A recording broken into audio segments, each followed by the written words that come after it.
घोसी लोकसभा में ओम प्रकाश राजभर का जैसे दारा का बाजा बजा था वैसे ही इनका बज जाएगा। हम लोग भाजपा में कमल के फूल को वोट देते हैं, योगी जी के नाम पर वोट देते हैं। सवर्ण बिरादरी जो है ही भाजपा को इस स्तर तक ले आई और भाजपा इस समय जो है सवर्णों पर ध्यान नहीं दे रही है। इस बारी ओम प्रकाश राजभर को औकात में हम लोग करके और यहाँ से उनको भेज दें। घोसी में ओम प्रकाश राजभर का लगातार विरोध जारी है। और विरोध क्यों जारी है? सवर्णों का जो है ज़्यादा उन पे गुस्सा है और छड़ी को पसंद नहीं कर रहे हैं। उनको कमल चाहिए, छड़ी यहाँ पसंद नहीं है। तो सवर्ण समाज से ही मेरे भाई एक साथ में खड़े हैं। मैं इनसे आखिर सवर्ण समाज से आखिर विरोध ये क्यों कर रहे हैं और कमल को खोज रहे हैं, छड़ी को क्यों नहीं पसंद कर रहे हैं? चूँकि एनडीए के प्रत्याशी हैं ओम प्रकाश के लड़के अरविंद राजभर। तो मैं इनसे बात करता हूं, आप वीडियो में बने रहिए। वीडियो बहुत इंटरेस्टिंग होने वाली है, क्या कुछ इनका कहना है और सवर्ण समाज घोसी में किसके साथ है, मैं इनसे बात करता हूँ। मेरे चैनल में आपका बहुत बहुत स्वागत है। धन्यवाद जी। सबसे पहले अपना जो है दर्शकों को परिचय बता दीजिए। मैं कुंवर देवेंद्र सिंह परियार जी, करणी सेना भारत का पूर्वांचल अध्यक्ष जी। यस। क्या माहौल है घोसी का? घोसी का माहौल तो अभी यहाँ कोई माहौल ही नहीं है, कोई किसी का माहौल नहीं है। यहाँ के जो प्रत्याशी हैं वो थर्ड क्लास के आ गए हैं। जो थर्ड क्लास के? आप कैबिनेट मंत्री हैं। अरे कैबिनेट मंत्री उनको कौन मानता है? उसको कैबिनेट मंत्री हम लोग कुछ समझते ही नहीं है। एनडीए के प्रत्याशी हैं वो, उनके लड़के एनडीए के प्रत्याशी हैं। एनडीए जो है ये भाजपा को खुद सोचना चाहिए कि ऐसे विवादित आदमी को मैं टिकट दे रहा हूँ जिससे पूरे सवर्ण समाज के लोग या अन्य बिरादरी के लोग, उसके बिरादरी के खुद के लोग उससे उसका विरोध करते हैं। क्या वजह है विरोध करने का? वो बेहुदा टाइप का आदमी है, बोलता है बदतमीज जैसे। इसी बेहुदा मतलब जैसे मैं किसी को बोल देगा कि मैं घंटा बजवा दूंगा, योगी जी से कहेगा, अभी अखिलेश यादव के साथ जाएगा तो कहेगा योगी जी से मैं घंटा बजवा दूंगा, और अभी योगी जी के साथ भाजपा में आ गया तो कह रहा अखिलेश यादव को अंडा बेचवा दूंगा। यही सब उसकी भाषा जो है उसको यहाँ ख़त्म कर दी है। क्या कुछ घोसी में जादू चल पाएगा? मंत्री का कैबिनेट मंत्री हैं। अजय बताइए, चला होता तो अभी ऐसे लोगों के साथ जनता एकदम समझ गई है। अभी आप उपचुनाव घोसी में देखे हैं, अभी कैबिनेट मंत्री दारा चौहान बहुत बड़े नेता थे, उनकी औकात उनको समझ में आ गई घोसी में। अरे जनता जब चाहेगी तब आप बड़े नेता हैं और छोटे नेता हैं। जनता जिसको चाहेगी उसको बड़ा नेता बना देगी, जिसको चाहेगी उसको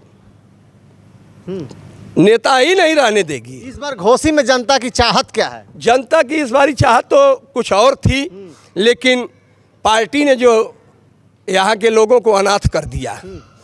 यहाँ से देखिए, हम लोग भाजपा में कमल के फूल को वोट देते हैं, योगी जी के नाम पर वोट देते हैं कि योगी जी समाज के लिए, सनातन धर्म के लिए बोलते हैं, करते हैं, कहते हैं।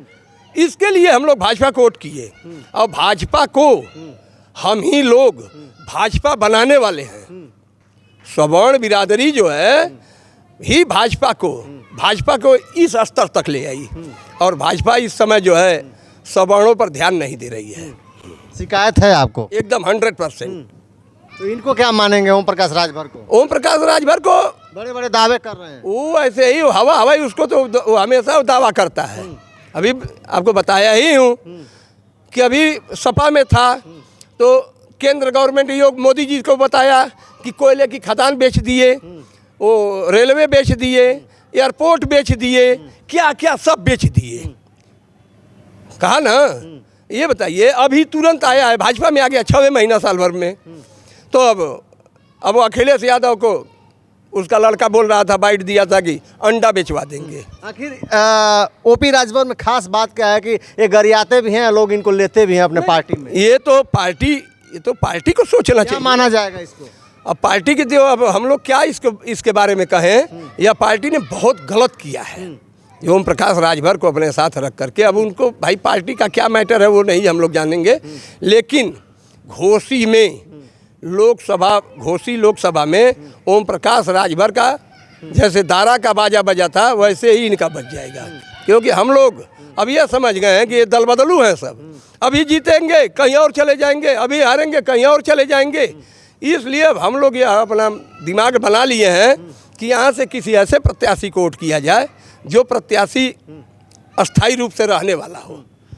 तो यहाँ क्या मानेंगे, यहाँ सवर्ण समाज से कौन प्रत्याशी है? और सवर्ण समाज से तो इस समय राजू राय हैं। क्या राजू राय को मजबूती मिलेगी? ओम प्रकाश राजभर और ये चौहान जी जो आए हैं, बालकृष्ण चौहान। हाँ, देखा जाए माना जाए तो जो है बीएसपी के प्रत्याशी का इंतजार था कि बीएसपी किसको उतार रही है, तो समीकरण यहाँ समझ में आएगा। तो बालकृष्ण चौहान को जो है ओबीसी हैं, ये पिछड़ी से आते हैं, तो इनको बालकृष्ण चौहान को जो है यहाँ से बीएसपी उतार दी है। तो अब समीकरण का क्या रहेगा? हमको ये बताइए, समीकरण सही बात है कि हम लोग बसपा का वेट कर रहे थे, लेकिन बसपा में कुछ ऐसे प्रत्याशी थे कि उनको हम लोग सोच रहे थे कि वो आएंगे, सब वो आए होते तो हम लोग इस बार बसपा को ही निकलवा दिए होते, जितवा दिए होते इसके विरोध में।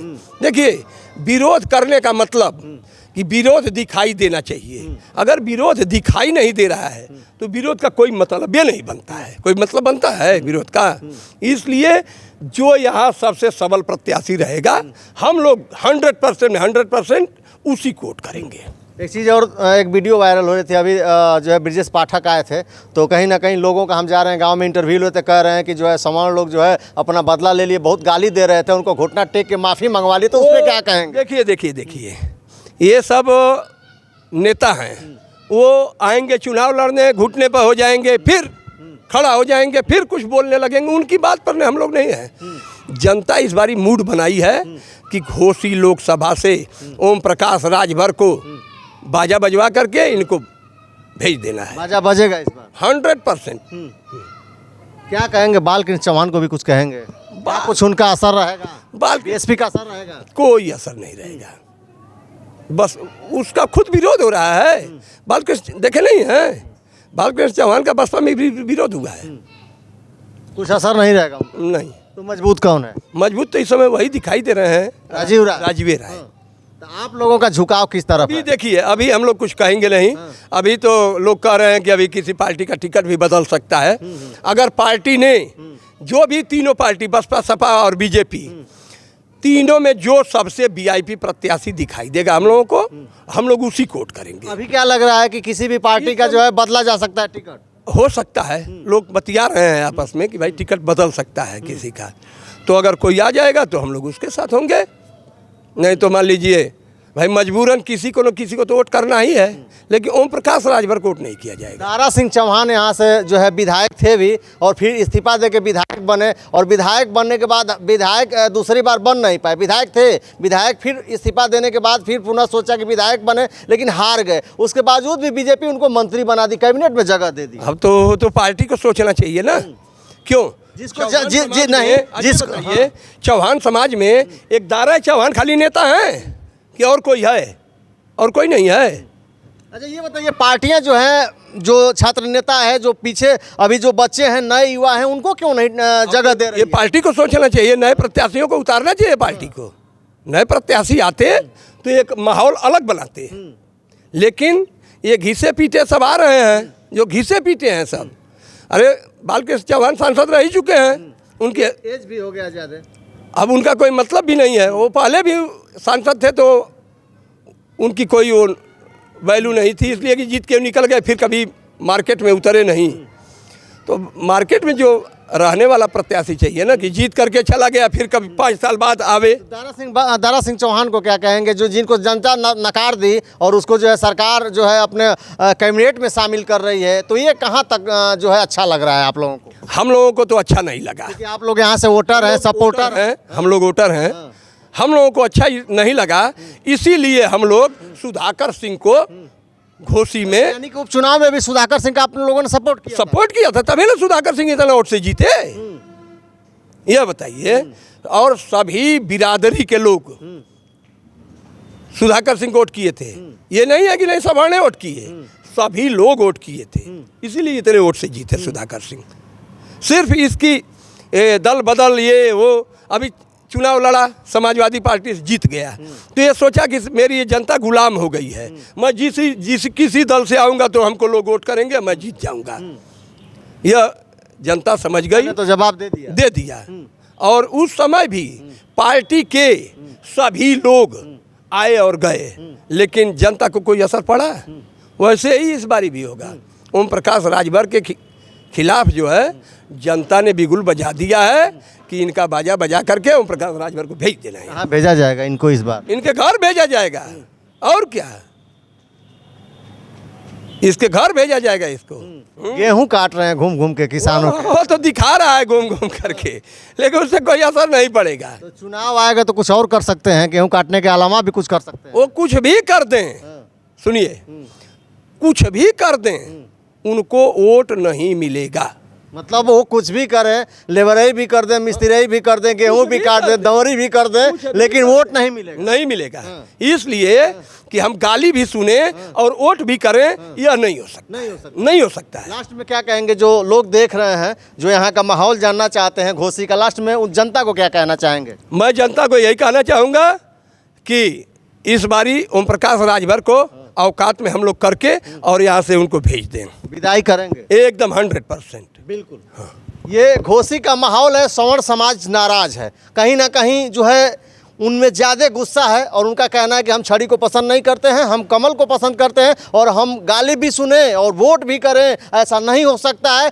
इस स्थिति में हम लोग जो है ओम प्रकाश राजभर का बाजा बजा देंगे, उसको हरा के और उनके घर वापस पुनः भेज देंगे, उनकी औकात समझ में ला देंगे हम लोग। तो आपकी क्या राय है इस घोसी जो है चुनाव को लेके, और अरविंद राजभर के बारे में क्या कहेंगे, और इन प्रत्याशियों, तीनों प्रत्याशी के बारे में क्या आपकी राय है, और घोसी के चुनाव के बारे में आपकी क्या राय? आप अपनी प्रतिक्रिया जो है कमेंट बॉक्स में जरूर दर्ज करिएगा। हम लोगों को योगी जी से और मोदी जी से कोई बैर नहीं, लेकिन ओम प्रकाश की खैर नहीं। अच्छा, ये आप लोगों का नारा हो? ये नारा हम लोगों का है, योगी मोदी जी से कोई बैर नहीं, ओम प्रकाश से खैर नहीं। बिल्कुल बिल्कुल। तो आपकी क्या राय? आप कमेंट बॉक्स में अपनी प्रतिक्रिया जरूर दर्ज करिएगा। अभी तक वीडियो में बने रहने के लिए आपको बहुत बहुत धन्यवाद। नमस्कार।